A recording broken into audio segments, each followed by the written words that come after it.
Legion of Honor of France. And after I got the medal, I wondered, now what did it's for assisting the French people to overcome the German occupation. And I thought about, what did I ever do to earn that award? And I finally figured it out. When I became in charge of the military intelligence section of my battalion, incidentally, the men voted. I never heard of that before. First sergeant came and said, we're going to have a section meeting. Okay, have a section meeting. We all sat there in the grass. This is in southern France. And he says, well, one of you got to be the section leader. Who do you vote for? Selig. Why? Well, because one, he wants to stay in the army, and two, he knows what he's doing. Okay. So, first sergeant agreed, and I became the sergeant leader. I don't know if the company commander agreed because he never gave me the proper pay grade for that.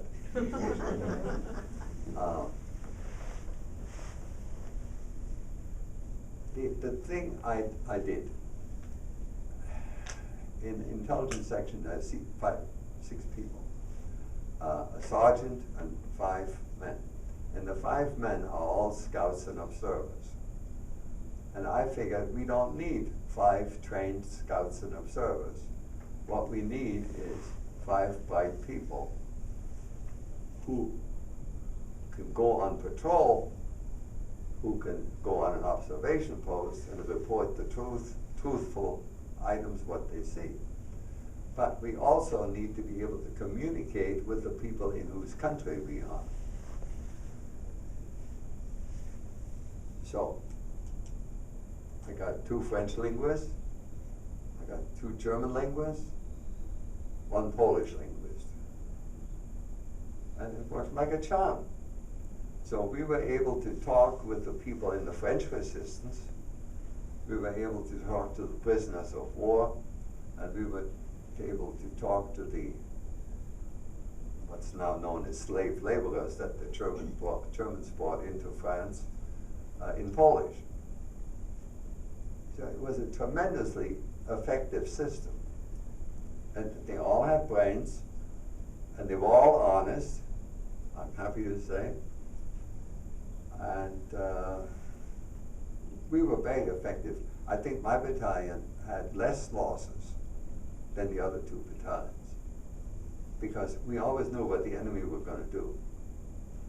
And if you don't have good interrogators, and there are no interrogators authorized at the battalion level, they're only authorized at the regimental level. But we interrogated, my buddy Fritz and I, the only hero with whom I ever worked. All right, we've got some questions. Well, I was thinking, what was interesting was how your role developed as an interrogator during the war, but then how your role kind of changed when you were involved with the identifying and trying of people for war crimes. And it seems like you were in a couple of different locations, maybe Germany, maybe Austria. And there was a lot of, well, just how your position developed was interesting, but also the whole process of how they brought in people who had been at some of these camps and how they had a say as far as identifying people and clarifying, you know, they were really not so bad, they were really bad. Could you talk a little bit more about that? Okay. After the war, I was with the 970th Counterintelligence Detachment in Bavaria. They recruited me. And while I was there, we regularly had a major from some other intelligence outfit. At first I couldn't figure out what they did and where they were. But they were in charge of many operations in Austria. And one day he says to me, how would you like to come to work for us? Well, what do you do? So he says, well, what we need you for is in our prison camps. And we have a couple of prison camps, and we have interrogators there. And they determine whether or not the prisoners are eligible for discharge or transfer to war crimes. And it's a civilian position. It's in grade CAF 6, I remember. And I said, how much does that pay? Mm-hmm. And it pays $500 more a year than I was making. I said, okay. So I told them I would do it. So they hired me. They had an apartment for us in Salzburg. You know, Salzburg's right across the border from Germany, down in the south. And I worked initially in an SS camp in Hallein. We had, I forget, 3,000 prisoners, I think. And every day I had a list of people who were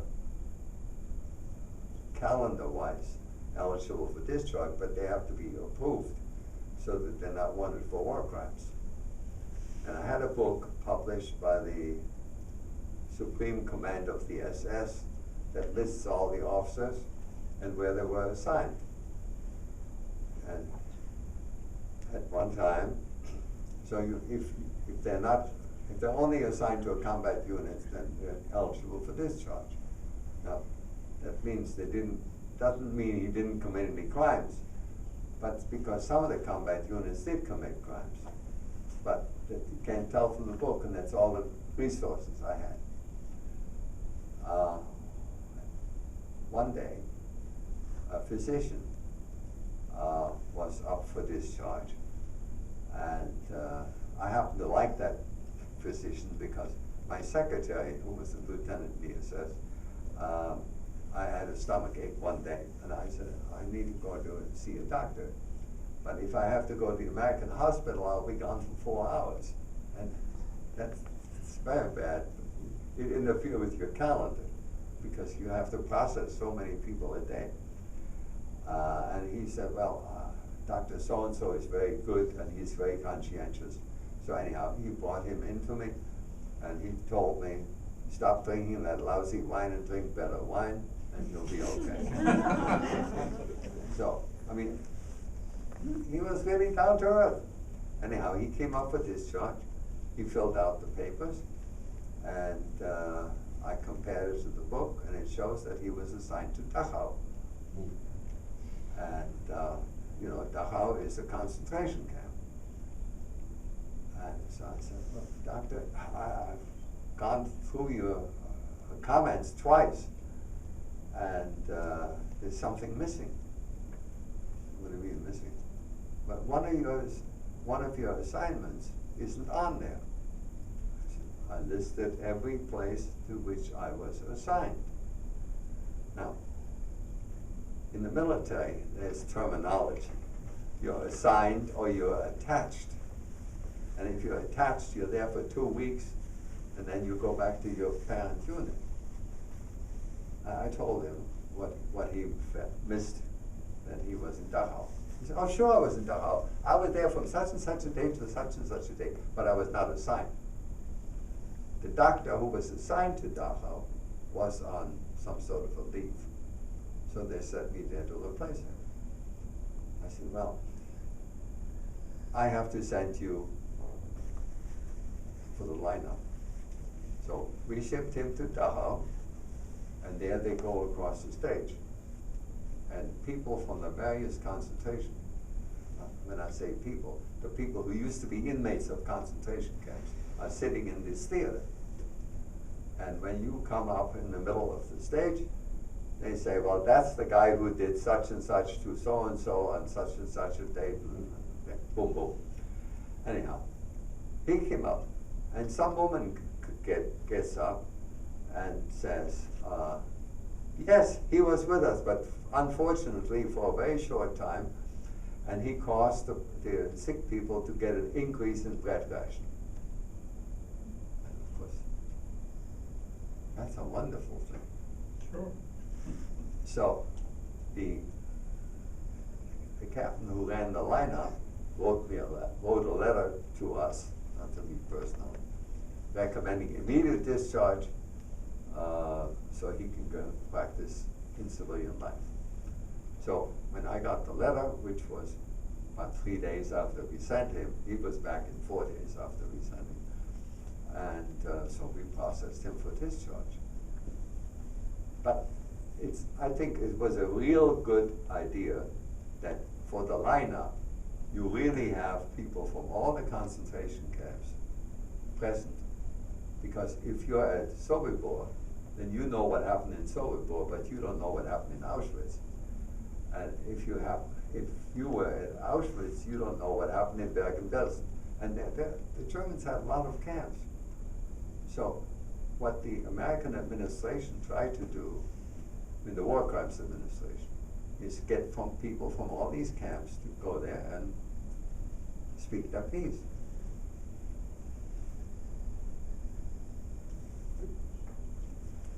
Selig,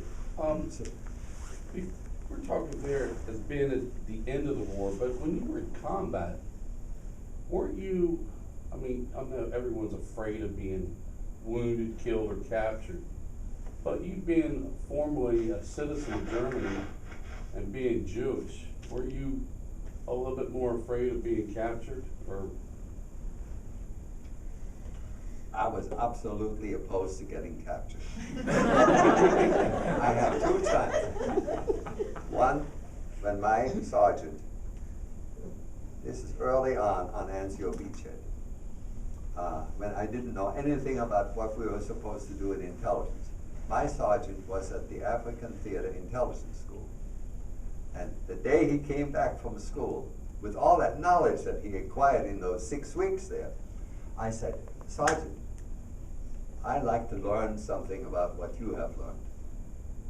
And he said, sure, I'm going on outpost tomorrow morning, you can come with me.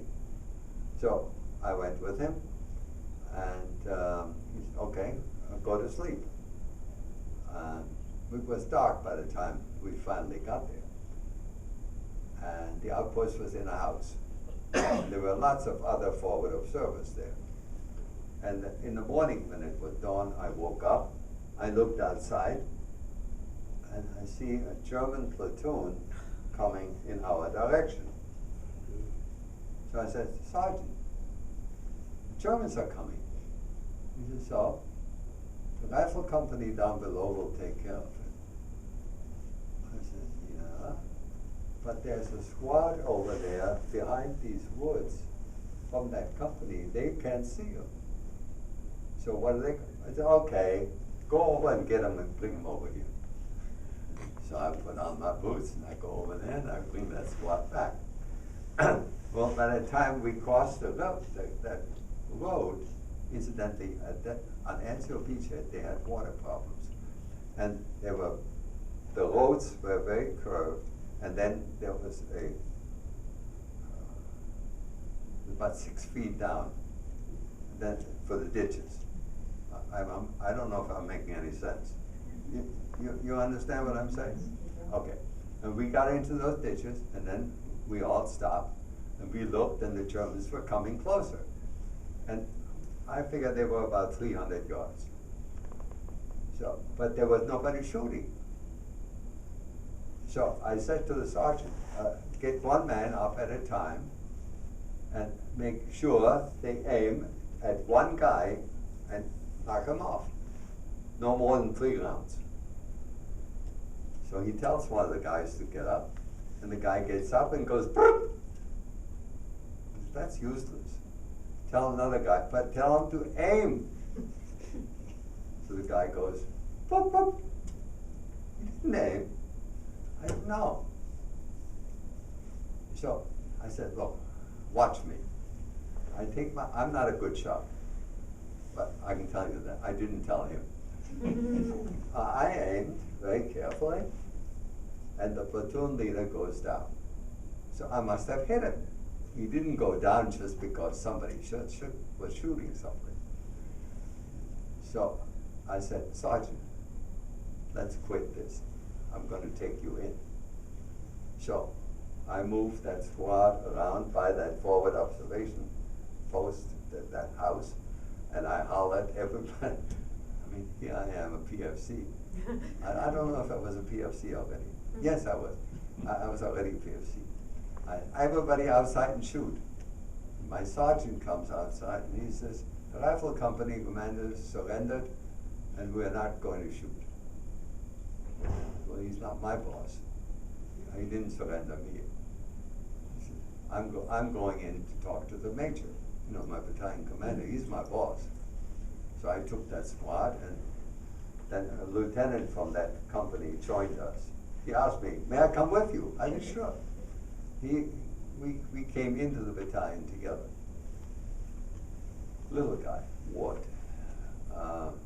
Anyhow, I took him in, and we met our battalion commander at a street crossing further back. He says, what's going on? So I told him. He said, get the guy some coffee, and I'll talk to you later. That was my first chance of becoming a prisoner. The second time was in Alsace.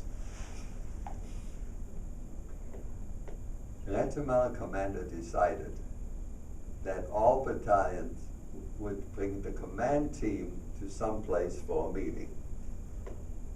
So, the colonel said, okay, at 7 o'clock tomorrow morning, we're gonna go and do that. So, we all got onto jeeps. I rode with the colonel, and all of a sudden, we were probably 7, 8 jeeps. You know, one for the operations officer, one for the commanding officer, and I think all the company commanders had a jeep. And then I heard this, God, well, now what's going on? So we all jump out of our jeeps, run down the hill. The first jeep, everybody got captured. The Germans had set up I don't forget the name of that. It's a semi-tracked vehicle. It had a heavy machine gun on it. And it was sitting there in the middle of the road, and they caught the first jeep. But the rest of us, we ran away. That was my second chance. And oh no, I'm not about to get captured. That's a bad deal. That makes me think of, and I guess it was early on, your first battles, talking about the leadership, how they were not, well, I guess, you know, people got drafted and people were quickly put into positions, not a whole lot of training, and all of a sudden you're a lieutenant or whatever, and I don't know if it was that position that you said that were on the front line, that they, on an average, would last 30 minutes before they were shot. You know, and I was thinking, I guess, you know, in major wartime, where the draft happens fast, the training happens minimally, and then all of a sudden you're there. It was interesting when you were talking about some of these different people that may have had a military background, but a lot of them came from all different walks of life, and all of a sudden they're leading a battalion. Did you want to add to that? When I joined the 1st Battalion, 179th Infantry, my boss, Major Hughes, was a high school principal in someplace in Oklahoma. I was with the Oklahoma National Guard. And he was very protective of me, because my predecessor, the German linguist for the battalion, got hurt. I don't know how he got hurt, but anyhow, he was absent. And when the whole battalion is without a linguist, that's real bad. So when I came, he told me, don't do anything I don't approve of. So if you want to do something, come talk to me about it first. So I stayed in a house with the communications platoon, and I didn't even know I was in the intelligence section because nobody told me that. But the communications sergeant, he briefed me on everything. He was wonderful. So one day I said to him, you know, I like to know what's going on. And he said, well, how do you want to find out? I said, well, next to us are the Moroccans. Can I go over there and talk to them? He said, well, come to think about it, they have a French intelligence section with them. And I think they have a guy from Elsa, so you can talk to him in German.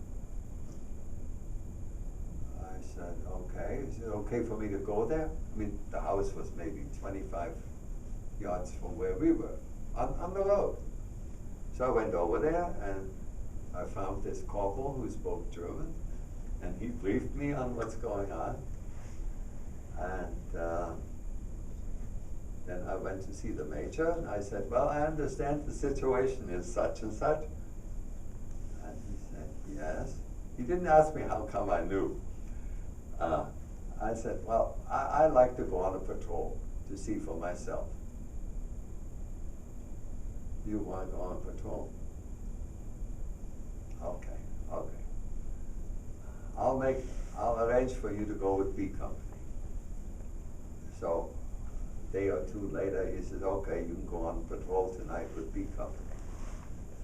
And he told me how to get to B Company, and I went there, and I met a lieutenant who says, I will be your patrol leader, and I'll take my platoon out there.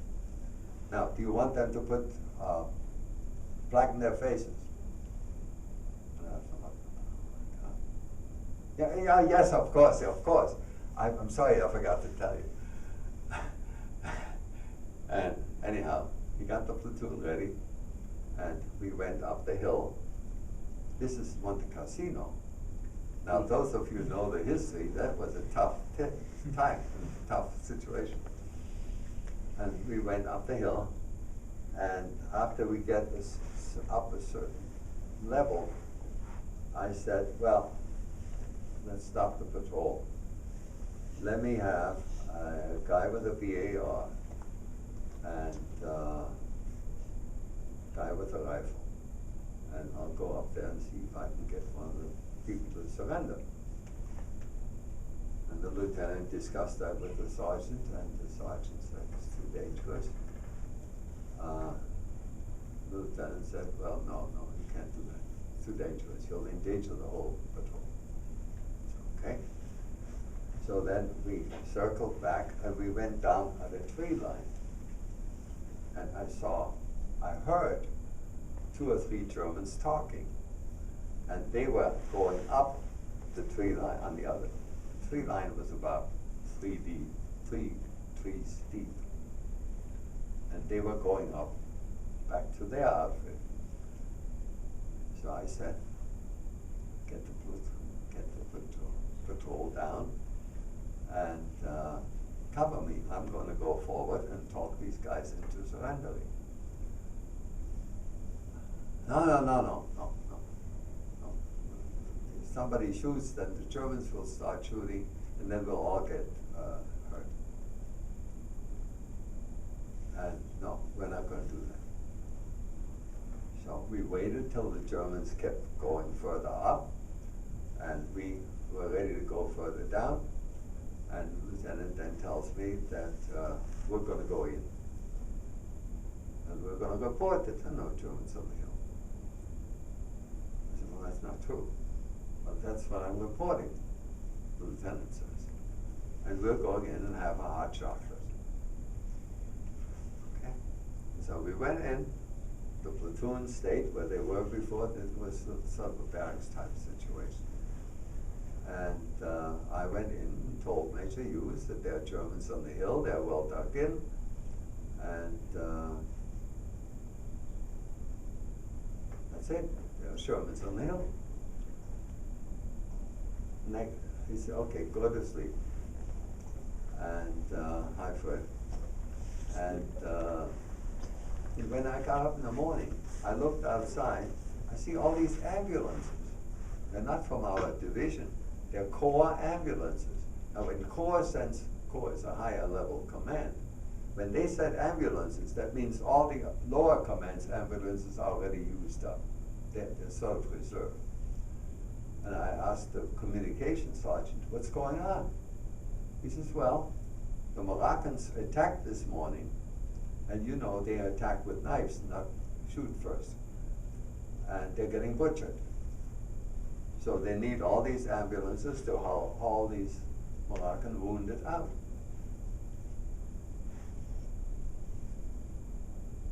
So I get complete complete getting dressed. I go over to see the major. And I said, I don't understand why the Moroccans are getting butchered. I told you last night that there are Germans on the hill, and they're well dug in. He says, yes, I know you did, but this morning at 5 o'clock, the lieutenant and the sergeant came in. They told me there are no Germans on the hill. And so I reported to regiment that the hill is clean. It's fine. So now they are getting butchered. I said, well, why did you why I told you one thing, they told you something else. Look, you became a citizen in the last 6 months. They were born as citizens. Mm-hmm. I believed them. One of them is a lieutenant, one of them is a sergeant. I said, okay, don't expect me to listen to lieutenants anymore. So that was that. That was my first experience. Mr. Selig, can you tell us a little bit, when your book starts out, I know you became a citizen or could be a citizen at 21, Yeah. but what age did you actually come to the United States? 15. 15? And did you come with your siblings? I came by myself. By yourself? My father,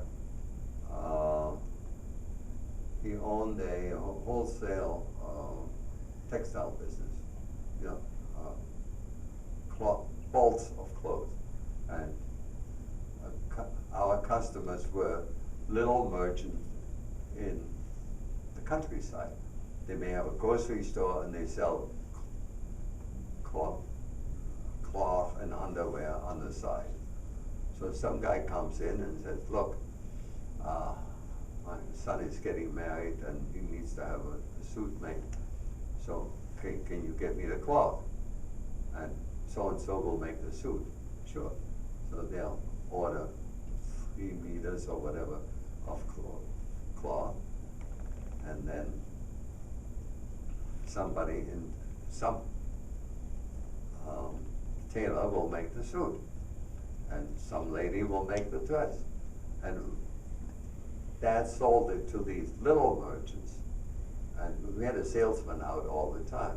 He would go out Monday morning, come home Friday night, and Dad would go out every other month for a week, so that the people realize the boss himself is willing to maintain this contract.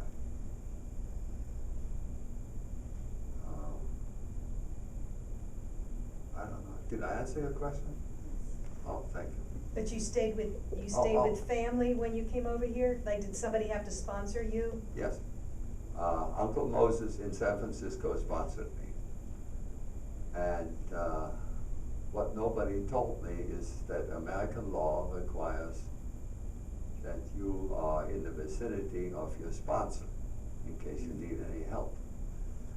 And when Mother and I went to the consulate, the consul says to me, vice consul who heard this case, where are you going to be in America? And Mother had told me I would go to New York at first. So I told him I was going to New York. He said, no, you're not. If you want to go to New York, I will not sign the visa. You have to go to San Francisco.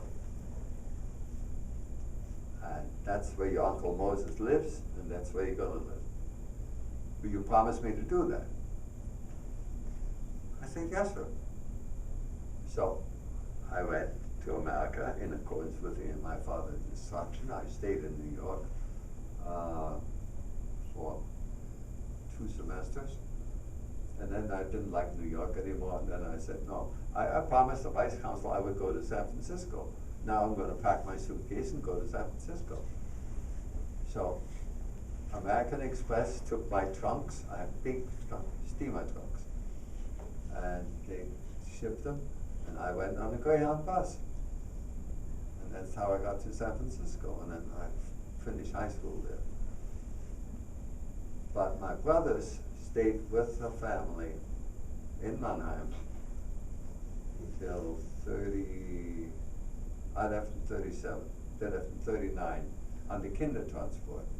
You know, the Council of Jewish Women of England arranged for these kinder transports and got the agreements of the German government that the children would be able to get out unmolested.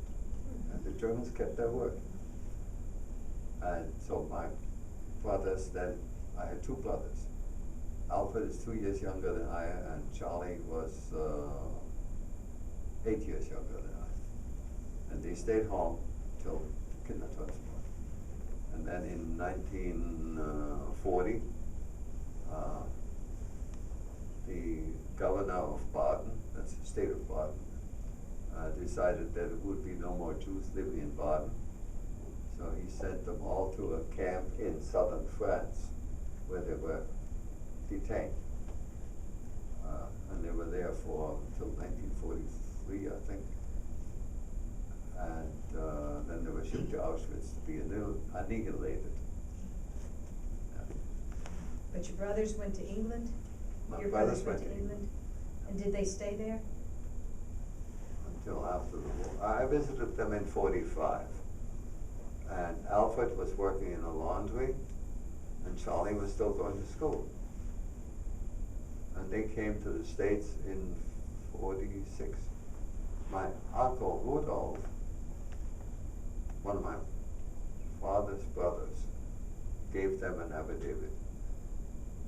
So they came to New York, and Charlie, well, they both got jobs right away. And Charlie finished his education. He got himself a bachelor's in engineering and a bachelor's in business administration. He had 2 bachelors. And Alfred never did do anything about his education. He kept working for the same, I think it was a wholesale company, and he became their salesman. And he died, I don't know, about 15 years ago, and Charlie died about 10 years ago. So even though I'm the oldest, I'm the only survivor. Now I think I answered your question. You completed the circle that I wanted. What? I said you completed the circle that I wanted. Thank you. Another question or two, and then we'll wrap up for the book signing. I have a question. I noticed your book is titled The Truth Need, Justice, Training, and Knowledge.